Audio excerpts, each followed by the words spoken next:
நம்ம hotspot too much படத்தோட shortest விதம் பார்க்க போறோம். இந்த படத்தோட கதை என்ன அப்படின்னு பாத்தீங்கன்னா, ஒரு டைரக்டர் ப்ரொடியூசர் கிட்ட ஒரு 3 கதை சொல்றாங்க. அந்த 3 கதைனால சொசைட்டிக்கு இம்பாக்ட்ஃபுல்லா சொல்ல வராங்க. அந்த ப்ரொடியூசருக்கு என்ன இம்பாக்ட் ஆச்சு அப்படிங்கிறது தான் மீதி screen play. Priya Bhavani Shankar and Bala director and producer role பண்ணியிருக்காங்க.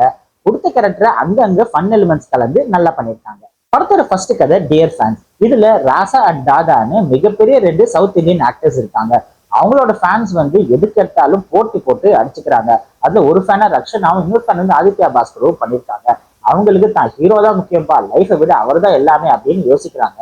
ஸோ அந்த ஃபேன்ஸ் லைஃப்ல ஏதாவது பிரச்சனை வரும்போது அந்த ஹீரோ என்ன பண்றாரு அப்படிங்கிறது தான் மீதி கதை. இந்த கதையை கொஞ்சம் ஃபன்னாகவும் எமோஷனலாகவும் கொடுத்திருந்தாங்க. எம்எஸ் பாஸ்கர் சாரோட நடிப்பு வந்து வேற லெவல்ல இருந்துச்சு. அவர் சொல்ற டைலாக்ஸ்லாம் வந்து ஒரு சில ஃபேன்ஸ்க்கு செருப்பால் அடிச்ச மாதிரி தான் இருக்கும். மக்கள் வந்து என்டர்டைன்மெண்ட்டா பார்க்க மாட்டேங்கிறாங்க. தன் லைஃபை விட என்டர்டைன்மெண்ட் தான் முக்கியம்னு யோசிக்கிறாங்க. இந்த மாதிரி எத்தனை ஸ்டோரி வந்தாலும் தெரிஞ்சு வாங்கலான்னு தெரியல. இந்த டியர் ஃபேன்ஸ் கதையை கொஞ்சம் ரொம்ப இழுத்துட்டாங்களோ அப்படின்னு தோணுது. கொஞ்சம் ஷார்ட் பண்ணிட்டு இருக்கலாம்.